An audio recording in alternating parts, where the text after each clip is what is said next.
These may seem like a couple of ordinary sports tops, but the similarity between them sparked off a serious wrangle between Lambretta and Teddy Smith that went all the way to the Court of Appeal. Copyright ownership can be complicated, especially when left until late in the day, and letting the courts imply terms can be fraught with uncertainty.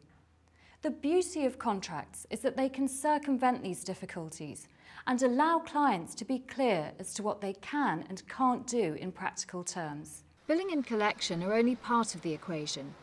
John Staniforth is an accountant and partner at Kingston Smith LLP.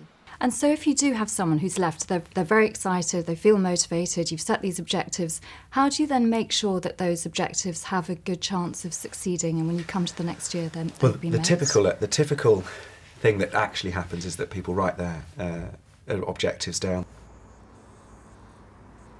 With a bee colony operating at maximum efficiency, a successful hive will produce a healthy harvest of honey.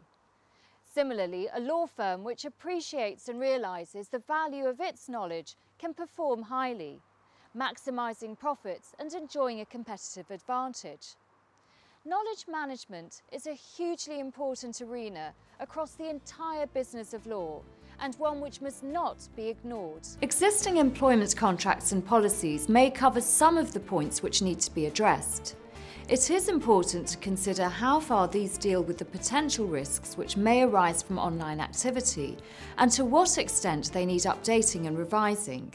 Is it enough to review and revise existing policies, or is an altogether new policy needed? As the profession moves into a more open environment intended to foster innovation and better value for consumers, it also needs to consider what steps it needs to take to adapt to the new regulatory requirements. Whether this entails subtle or extensive adjustments depends on each firm's current position as well as its plans for the future.